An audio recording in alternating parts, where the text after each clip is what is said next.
the sting. I can't get any of that. It's slightly unconstitutional, isn't it? It is, once again. But again, it's been upheld because they have the right to offer a plea when they want, how they want, and all of that. And what are we going to do? Is that one defendant looking at prison going to take this all the way up to the United States Supreme Court to argue that this is unconstitutional and risk spending, 10 years in prison? Or is he going to walk away with a probation deal? What do you think? I mean, he's going to walk away with a probation deal, and they know that. And so that's how they stack it. That's how we get the limited case law that we have on these issues that are really just screwed up. So we don't get anything. We can't do anything. And I'm sitting there talking to my client, trying to evaluate his case and say, here are your options, without knowing what his options are. Because I'm basing it on his recollection of the offense. And a lot of times, because we don't charge these often, it's 3 years in the past. And I'm asking him, what did you say to the police officer? Well, I don't freaking know. This was 3 years ago when I was strung out on methamphetamine. I have no idea what the hell I said. I can't get anything more. I have to go off of what's in the police report and what the officer says he said. And I found in recordings it's not always accurate. So I don't know, And that's what I'm having to evaluate on. So it's supposed to be for a quick resolution, but what really it is it's a way to subvert defendants' rights and force them into a plea that's going to affect the rest of their life without having full information to make that decision. I mean, these aren't small things, and people think about them as small things, but think about a felony conviction and what that limits you from.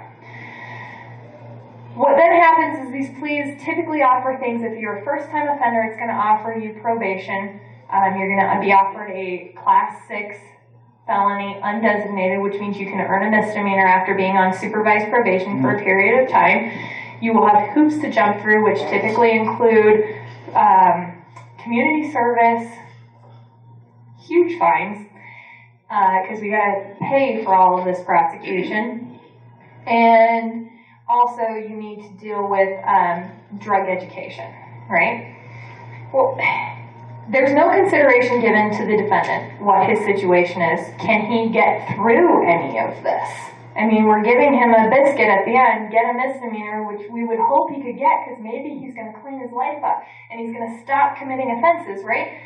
But we don't care if he can jump through the hoops. These are just the hoops that we give everybody, regardless of situation, and regardless of whether or not it actually benefits them, because that's the purpose of probation, right, is rehabilitation, but we don't actually care in EDC or RCC. Deviations are rarely granted in this unless there's some smoking gun in that police report because you don't have anything else. So that's what your client is stuck with. I hate EDC and RCC because I feel completely ineffective, because my hands are entirely tied by a huge hammer and a really, really enticing plea. Because they also say, if you reject this plea, the next plea is going to be substantially worse. They tell that to you as the defense attorney, which you then have an obligation to rely to your client, even though you know you may be able to get it back. And then in that hearing where they want to reject the plea, there's a whole long 5-minute advisement where the prosecutor again says, by the way, when you reject this and go to trial, to the trial division, your plea is going to get way worse. So you got some scared kid, pissing his pants, worried about all that. Yeah. So when can we get everybody to reject the plea and take it to trial? Everybody. That would be a great option, except for us as defense attorneys, we have an obligation. Lock down the system and shut it down. It would be great, and I've thought about that, right? And I've talked to other defense attorneys about that, and certain other things that we as defense attorneys can do. But the issue that you wind up with is, as a defense attorney, I have an obligation to that one singular client, and I don't know what's in that discovery. I don't know if it's a smoking gun against my client or if it's a smoking gun against the state. I have no idea. And I cannot jeopardize his individualness for the greater good. I just can't. I would be violating my duty to him as a person. And every defense attorney feels that way. And that's the same thing with dealing with officers who lie on the stand, and whether you use that as a bargaining chip to get your client a better deal or you go ahead and you file a complaint. And a lot of defense attorneys are silenced because, again, they have an obligation to look out for the client. So that's where the public is important. We can't do it. Our hands are tied. So if I'm the client, I can't get that information either? No. Wow, that's amazing. No. How can that be? How can that be? Exactly. You have less of a chance if you were doing it on your own than if you had a private attorney. Because typically what happens if you're then appointed a public defender is because obviously public defenders are so overloaded, they can't get it. Now, you do have the right to do a public records request. But the question is, how long does a public records request take? I put in a public records request on a civil issue almost a year ago. Guess where that report is? And my client's the victim. So you can imagine how much longer it takes when the defendant, the person they're prosecuting, is requesting that information through a public records request. Guess how many times those requests get lost? So that's what we're up against. So you should just personally record and video every interaction with. You should, so long as they don't pass any of those laws they're aching to pass that would make it illegal. Yeah. And they're going to try again for sure. I mean, and that's something else we could talk about again. Like I said, there's so many things and so many solutions that it would take forever. But I think the first goal is to kind of get you guys educated on what we're dealing with here. But I think there should be legislation that officers are required to wear body cams that are on at all times. Because why not? It's helpful not only for the defendant, not only for me as a defense attorney, but it's helpful for that officer. You want to convict a criminal? Well, what better evidence do you have than getting him in the act? So I don't understand why we fight this stuff. Put it on a body cam. Have the body cam. Make sure we get everybody. Then you want to take criminals off the street. You want to make sure people behave better when they're interacting with police officers. Put them on camera. But again, places fight that. In fact, I went to a CLE on DUIs, and there were some agencies, and I don't know that they were actually in Arizona, that used to do body cams and used to record all stops, but then they started noticing that defense attorneys were going back and playing those stops and pointing out the failure of the officer to conduct the FST appropriately, which drops the effectiveness of an FST, which is the field sobriety test, the finger thing, the heel to toe thing, and the failure to conduct those appropriately can drop the accuracy of those tests, if you believe they're accurate at all, substantially. I mean, an FST, HGN, which is the most accurate one, if it's not conducted correctly, depending on what it is, it can drop 20% on accuracy. So they stopped using body cams and videoing it for that purpose. So that, that's the kind of stuff we're up against. How do we get change? Again, that's where we're going to keep coming back to this, because this all sucks. I could go on for days about how awful this is. But how do we fix it? That's the real question that we want an answer to. In fixing it, we need those people who are really tough on crime to get behind fixing it, which means we need to make this accessible to them. We need to make this matter to them. We need to make them care. And they don't give a flying rat's ass about my meth head client at all. And I'm not saying, if they don't want to care about them, that's fine. That's their own objective. But it affects everybody. So outside of the fact that this completely impedes the rights of defendants, and trying to get any of these people to understand that, guess what, you could be that defendant. I've had lots of great DUI clients who were upstanding citizens, had a completely clean blood test, but they still had to go through a DUI prosecution until I got the blood results back, and they still have that they were arrested and charged with a DUI on their record, because again, remember, we don't expunge in Arizona, and the best I can get is a notation on their record from the court that says they've been declared innocent. Because we're innocent until proven guilty, right? Except for actually in the justice system, in which case you need to be declared innocent. And then you can get that put on your record so that you can go to future employers and say, no, it didn't just get dismissed because of a technicality. It got dismissed because I'm actually innocent. So We're not going to convince a lot of people of that, right? You guys are kind of looking at me dumbfounded by this whole thing. No, it's good. Okay. So what we need to explain is how this actually affects the bottom line, the tough on crime, right? That's what we want. We want to be tough on crime. So how do we affect that? Well, we're not being tough on crime. We're not at all. We are creating offenders. We are churning out offenders with every drug conviction. That's what we're doing. Because you're saddling these offenders with a felony conviction, okay? And like I said, they don't have to charge right away, so we're talking about people who maybe are still dealing with a drug problem, and we're thinking, well, we convict them, then they go to drug rehabilitation, and that can help. It doesn't help, by the way. It's overloaded, and it sucks. But that's not all we're convicting. Because we've got a 7-year statute of limitations, and because we're so overloaded, we're waiting 3, 4, 5 years to charge somebody with possession of methamphetamine, with sale of heroin or whatever it is. And then we're charging them. And guess what's happened in the interim? I can't tell you how many clients I have who came in 3 years after defense and they're clean. They're functioning members of society. They had some wake-up call somewhere else. Whatever it was, or maybe even just that encounter with the police was enough. It woke them up. And they have cleaned up their life, and they've worked hard to do that. They've been in and out of rehab. They've gotten a job. They've gotten their GED. They've gone to college. They're in college. They're straight A's. They went from a complete fuck-up to being somebody and to being on the road of what we want. Well, not so fast, says the state of Arizona. Here's your felony charge for that possession. And what do you think that does to somebody who's worked so hard to pull themselves out of the gutter? I mean, they started with issues, and now they've got more. And like I said, they don't remember. We're stuck in EDC. Remember all of those things I have. They're winding up with a conviction. They're winding up with a conviction and a similar plea, the exact plea that the person who actually has problems had. What does that do? Well, we're saddling somebody who's on the road to recovery, to being a functioning member of society, to accomplishing what we're supposed to be accomplishing in the criminal justice system with a conviction, and we're tossing them backwards. That job that they worked so hard to get, bye.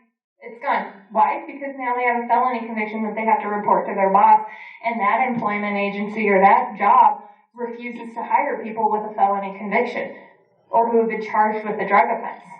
So they're out. Yes? How long can they just, fail to prosecute? 7 years. Oh. It's a 7-year statute of limitations. There are ways that we can argue that the failure was, if it was intentional, that the intentional failure to prosecute prejudiced our client. But the courts have said the inherent, and I'm not joking, the inherent deficiencies and problems in our system are not sufficient reasons to raise prejudice for the failure to prosecute. Not according to our Supreme Court. Well, you mean a person could, get arrested and nothing happens and their life is, they're going, what the hell's going on for 7 years, and at the 7th year, one day, they could finally... Mm-hmm. Well, I mean, technically on the 7th year, we're done. But yeah, they could be, 6 years, 364 days. And for that long? Yes. Yeah, that's 7 years for a felony. Drug offenses are all felonies, can be all charged as felonies, so it takes 7 years. What are your thoughts about jury nullification as a possible solution to all this? That would be fantastic. Except for, again, we're going to come back to we have to educate people to even make it effective. One of the other things I thought about talking about was the idea that we can't tell a jury what the consequences are for an offense. Okay, so they have no idea that this guy who's super clean now and has gotten his life together because he had one other possession charge previously is looking at a mandatory prison deal. And if we convict him, we ruin his entire life. Are we able to educate people like that then outside of the courtroom so they know that's what I would like. That is my goal. That's exactly what I want. That's it. educate people. People don't know. I mean, you are all involved in politics more than the average person. And how much of this is blowing your mind? That's how little people know. That's what disgusts me about our situation. So, once you get somebody with a felony conviction, what do you think is going to happen to a drug user whose console has always been to go and use drugs? That's how he deals. That's how he copes. What's he going to do now that he's got a felony conviction? What's he going to do now that he can't get a job? What's he going to do now that he's been beaten down by a system and I have to sit there and I have to tell him, I'm sorry, I can't get your discovery and tell you if you actually have a case? I mean, this is a person who already is easily beaten down, who already has problems coping most of the time, and what the hell is he going to do? He's going to go straight back to drugs. And how's he going to support that habit? He's going to move on to other crimes, because right now we're talking about possession, right? That's an offense against yourself. There's no victim there other than you. You are screwing yourself. But we're going to move now, and we're going to start victimizing other people, because what other option do I have? You have destroyed my spirit. You've crushed me. And now I'm going to go back. But good thing we're tough on crime. Can we call that like a gateway charge? That would actually be a great one. Gateway charge. Because that's what we're doing. So, and we can talk about other offers, put them in jail or prison. Think about how that works out, right? Okay, so you have a problem coping with society. Let's lock you in a cage with a bunch of other people who have an issue coping with society. Then let's release you. Good luck on that. And what are you going to do? Again, you're going to re-offend. So this is the message that needs to get out to people. You're not stopping crime. You're creating crime. You're creating criminals. You are making people offend. And yes, everybody has a choice in their action, but you stack the cards up against somebody enough, and what choice do they really see? That's what we're doing. We're creating offenders. We're creating offenses. We're creating crime. This is what happens with our recidivism, right? This is what happens with new crime. This is why it happens, because we create it. In our efforts to stop it, in our efforts to look tough on crime, we create crime. Can I just ask a quick question? Because in Colorado, you had the Colorado revised statutes, and they were about 8 feet tall. And then they got condensed in the police officer's handbook, which is about 4 or 5 inches tall. Is that the same in Arizona? Yeah. You got the police officer's handbook? So, who writes these bad laws that are being enforced selectively? Because, as Eric could probably testify to, there's a cheat sheet by who's ever directed to go out there, and let's go ahead and focus on these crimes today, because you know what, I'm pretty smart, but I do not know what's in a 4 or 6 inch book verbatim. Like the one case was Colorado Revised Statute, 14289, right? 4 hours before and 4 hours after a construction zone, if you're driving faster, that's a felony. Now, who the heck knows that?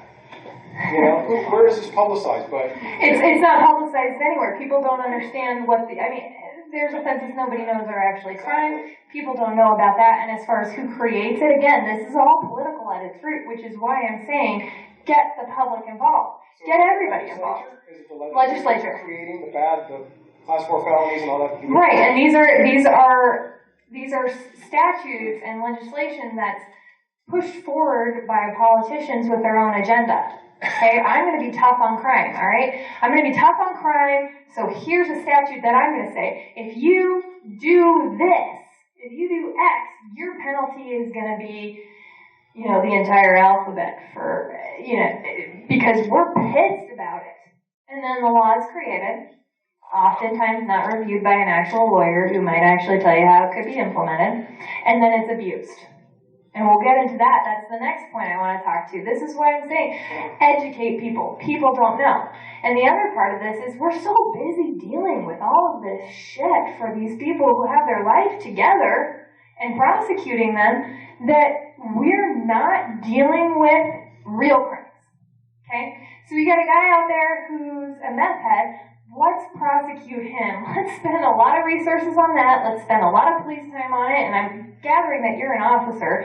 And how much do you love going out and chasing a meth head when there's somebody out there victimizing kids or, beating his wife up? Which one are you wanting to go after? Right? But no, we need to push that because the numbers are good there. So that police station can have great numbers. That county can have great numbers on convictions.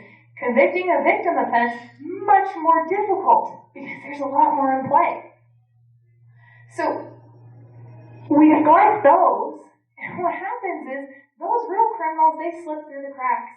And it's simple things like charging. Prosecutors are so overwhelmed with the amount of cases that they have that they don't even bother to read the statute before they charge. We just talked about this guy sticking his penis out there and he's charged with furnishing harmful material. And disclaimer, I don't know if the county's actually charged it or if that's what was submitted by Mesa PD for charging. But either way, somebody didn't read the damn statute to find out that this doesn't actually fit.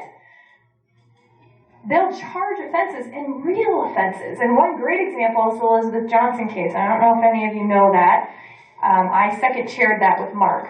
That's the baby Gabriel case. She took her kid from Arizona to Texas, sent text to the dad saying she killed him, horrific stuff. I stuffed his little blue body into a diaper bag and tossed it in a dumpster. Awful things. People were understandably upset about this offense. Made national news. People wanted Elizabeth convicted. Couldn't charge her with murder because there's no body, but they charged her with kidnapping. We won. She got off on kidnapping. She got, I'm trying to remember, I think it was 5 years. And she had already served plenty of time, so she's out now. This happened 3 years ago. And she got off because the charge that the prosecutors charged her with was the wrong section of the kidnapping statute. And because I went and read that statute, guess what I found out? Prosecutor's wrong, and we can totally win this case because she didn't actually complete all the elements of the offense. There was another section of the statute, had they charged her with that just right below it, my job would have been a whole lot harder.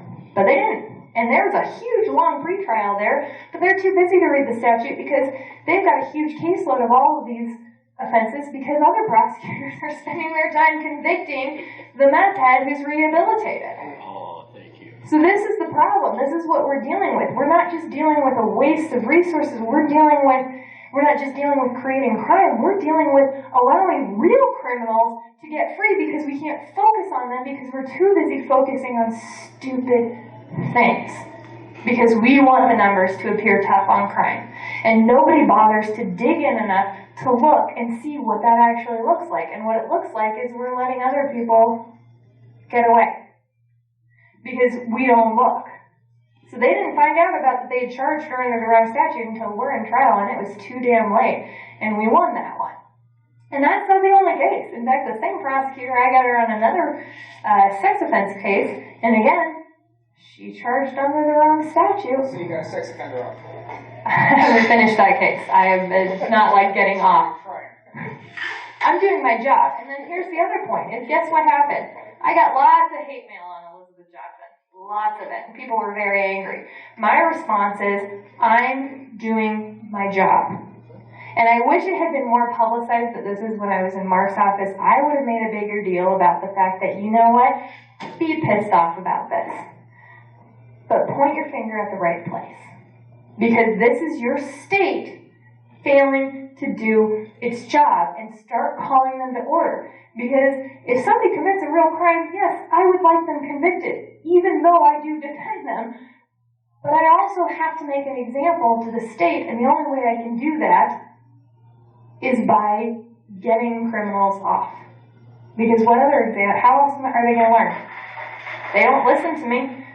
But you get that person they wanted convicted off, people are going to wake up and listen. They just screwed up the case with the guy out there shooting buses. Yeah, again, it's our resources are spread too thin, and you can't get out of this defense attorneys as much as you'd like to. We're just doing our job. You said the prosecutors just doing their job. That's right. Well, no, their job is to actually look at justice. They're administrators of justice. My job is to protect my client and to make sure his rights are taken care of and protected. And by doing so, my job is also to make sure all of your rights are protected, because that's how we make case law. Because the appellate court's not going to hear something on a little piddly petty offense, but bring up something that's nasty, and they're certainly going to hear it and they're going to review it.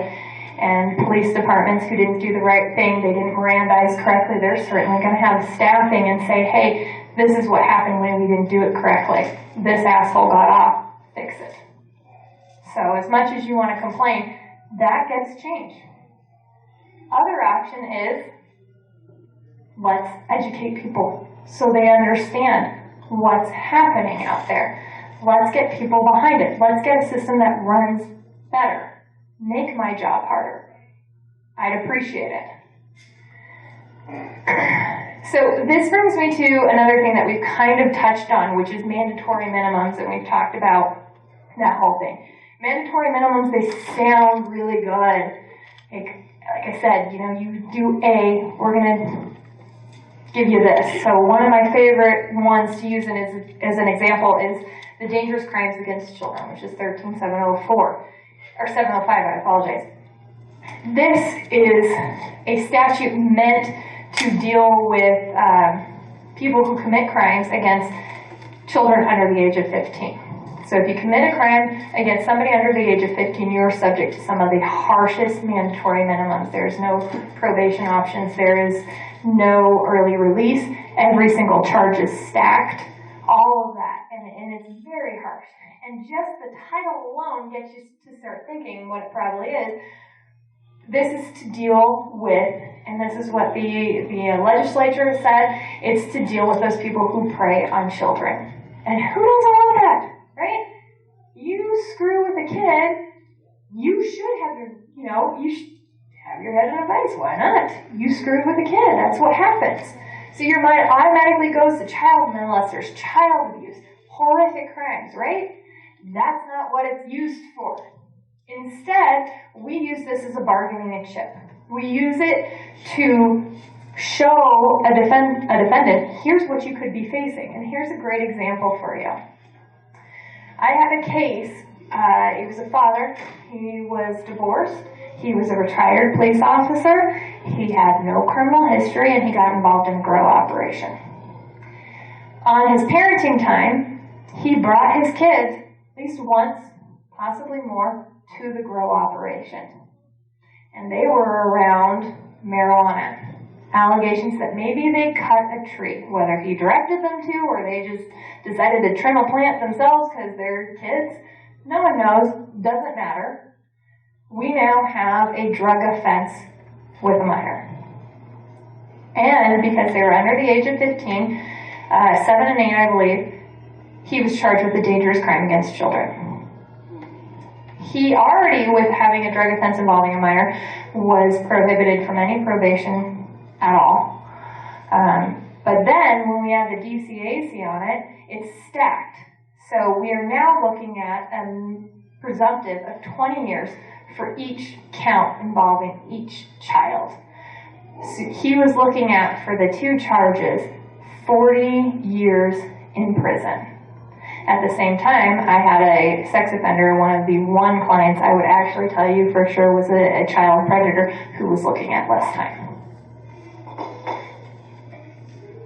And, he had lots of defenses, great defenses, that we could have used. But he's looking at being away from his kids for the rest of his life, almost the rest of their lives, or taking a plea that ended up being 2 years less than the plea I was able to negotiate for the child predator. Because he had a huge hammer. Now, anyone else involved in a grow operation, that's not what they're looking at all.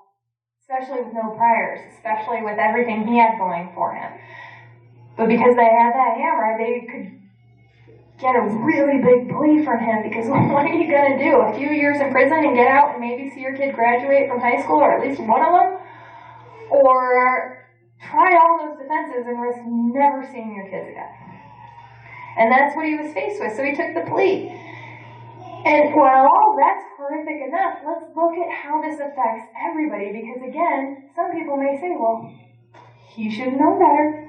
And for sure, that was a very stupid parenting choice. I would never let him babysit my kids, because that's probably, he needs to figure out what to do with children. You don't bring them to a grow operation. But we're then taking a father who is actively involved in his kids' lives away from his kids. What do statistics say about kids who grow up without fathers? How much more likely are they to become offenders? A lot, right? So we're then adding to this cycle. I mean, he may not have been the best dad in the world, but he loved his kids and he was there for them, and they had a parental figure that they could look to, who could have been slapped on the wrist and taught to do something better. But instead, he's locked up. He's not going to come out the same person, and they're never going to get their dad back. And these kids are going to grow up without a dad, and how that's going to impact them, nobody knows. But thank goodness we protected them from cutting a marijuana plant. That's the stuff we're looking at. And that's just one example, but that stuff happens all the time. We take parents away from children on these stupid, harsh sentencings that sound really good, but that's not what the legislature meant, or the person who probably drafted it when they drafted a dangerous crimes against children. They didn't draft it saying if you bring your kids on your parenting time to a grow house, we're going to lock you up for the rest of your life. That's not what was envisioned there. But that's how it's used. And that's not the only one. There's tons of them used that way. So that's the type of stuff that needs to be educated. Let's not just throw out, yes. So I know that this question is going to be incredibly naive, but it's like, so why isn't there somewhere in the system where somebody can just apply like the common sense that anybody in this room couldn't say, you moron, don't do that for all the reasons you just said? No, we're not going to do that. There is. So I thought, is that, no, well, the judges, no, the judges, hands are tied. judges' hands are tied because of the mandatory minimum. It's statutorily required. So even if the judge thinks this is completely ludicrous, he has to sentence him according to that. So who has the discretion? There's discretion, and we're taught this in law school in the very beginning, and you think it's a real thing. It's not. The discretion starts with the police officers. They have the discretion to submit or not submit charges. However, unfortunately, oftentimes their hands get tied by policy. And if you want to keep your job, you've got to do what the policy says. So even though you feel this might be absolutely ridiculous, you got to keep moving forward with it. Then the next one is the prosecutor. The prosecutor has discretion on how to charge. They don't have to charge with a DCAC if they don't think it's appropriate. And they have discretion on pleas, obviously. But again, even good prosecutors' hands get tied by policy out there. And what is policy driven by? Politics. That's the problem. The county attorney. Who everybody likes because he's what? No, Tough on crime. Not smart on crime, but he's definitely tough on it. And in the meantime, he's creating crime. We're creating crime with all of these things that sound good, but in practice ruin everything. So the fix, we're talking about dealing with a couple of things. One is policy change. We've got to make a stand that we want prosecutors to exercise discretion. We want them to exercise that discretion. We want to stop policies that say, you are stuck. Because I'll talk to prosecutors and they'll be like, I know, this is a shitty plea. I know. I can't do anything. I've gone up as far as I can go, but policy says this is what I have to do.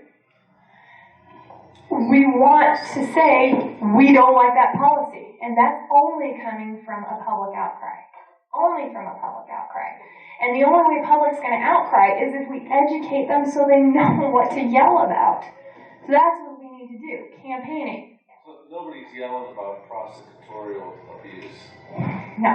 And that's a serious issue. It is a serious issue. And, the county, I've heard many people say that, they haven't been charged with a crime. It was ridiculous what they were charged with because that, they don't want trials, they just want pleas. Yes, and because again, we're talking about numbers, and the issue is the law ties my hand as a defense attorney because prosecutorial misconduct, the actual legal standard for that, it's high. I mean, you have to really do something really, really bad. So I can't, just because you charge a crime that really shouldn't be charged the way it can be, if it can fit those elements, too bad. These are the things that come up. So that's why the public has to get involved. Those of us in the system, we're stuck. Prosecutors who don't like it, cops who don't like it, defense attorneys who don't like it, we're stuck. We're stuck operating in a system that's been created by the public that we can't internally change, and it needs to change from the outside. Legislation would be a good thing too. There's a lot of legislation to happen. Repealing mandatory minimums. Now that's a big goal because people like mandatory minimums, but I mean, what do? You can say, are they supposed to stop future offenses? Well, who the hell even knows what a mandatory minimum is? So you're not preventing somebody from committing a crime because they're like, oh, I don't know if I'm going to knock over that liquor store because I know if I do, I'm going to be facing 10 years. Same thing, the other part of that is they're not thinking about the consequences, which is why they're committing offenses. They're not really great at the foresight thing in the first place. So it's not anything to prevent offenses, so the only thing is punishing. But we're not using it to punish what it's meant to punish. We're just screwing people. And by messing with people that are in the system, who we may or may not care about, we're just screwing ourselves. That's what happens. And that's what people need to understand, is this isn't limited to that guy that maybe we don't care about because he made a bad choice and we want people to be responsible for their actions. It affects everybody. So that's what I want to do. And talk about ways that we can campaign and educate people, get change going in policy, talk about legislation that can be put forward, and put forward in a way that it's not polarizing, that it's not like, oh, this is those crazy libertarians asking for crazy, crazy libertarian stuff. We want them to see why there's actual, real logic that everybody can get behind on this.